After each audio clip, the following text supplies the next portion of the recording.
Tame the Mad Mind. Mind is a bad master and a good slave. Written by Saurabhi Shahi. Narrated by Saurabhi Shahi.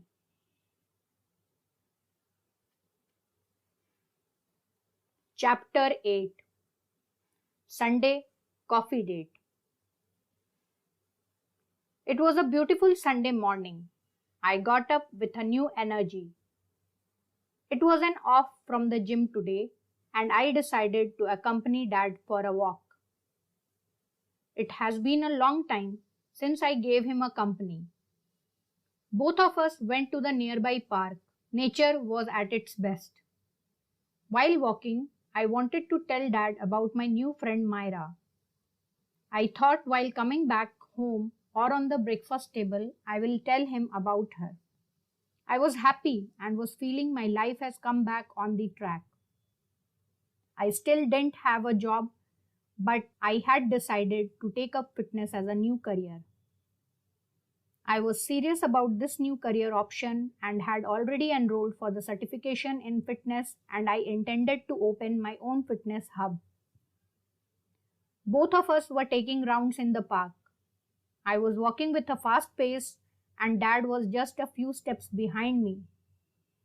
We were talking about total number of steps he walked every day. I kept on talking to him and soon realized that there was no answer coming from his end. I turned back to check and found him lying unconscious on the ground. I ran towards him and tried to make him conscious, but I failed. I picked up a water bottle kept on the bench and sprinkled water on his face, but he was still unconscious. Without wasting a second, I took help from the people walking around in the park and rushed to the hospital. I took him to the emergency. The doctors in the emergency suspected it to be a heart attack. To confirm it, an ECG was done. I had my fingers crossed and was praying for his well-being. My phone rang. It was my mom's call. She asked me, "How long would you take to come back home?" I wanted to tell her the truth, but I lied to her. I said, "Mom, we had come to purchase some fruits from the market and we will be back home in an hour." The moment I hanged up my phone, the doctor confirmed it was a heart attack. The first aid has been administered to him and now an angiography was needed. I admitted Dad to the hospital for the further treatment and went back home. I reached home, entered the house. Mom was waiting for us. Seeing me alone, she inquired about the Dad. I made her sit on the couch comfortably, got her a glass of water and said, "Dad had a minor accident and is in the hospital." She was now anxious about Dad and wanted to see him. She further added, "How did it happen?" I calmed her down and told her he was okay now. I told her that after having lunch, we will go to the hospital to meet him. We had lunch together and were ready to go to the hospital. She sat with me in the car and we headed to the hospital. I told her about the incident on the way.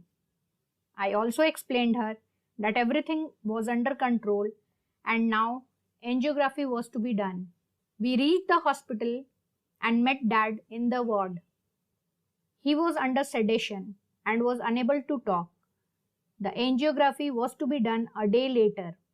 I returned home and Mom stayed back at the hospital to take care of my Dad.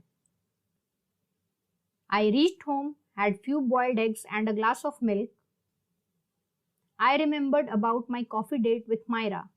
My morning to evening was busy and I almost forgot about the coffee date scheduled today. Myra must have waited for me. I took out my phone.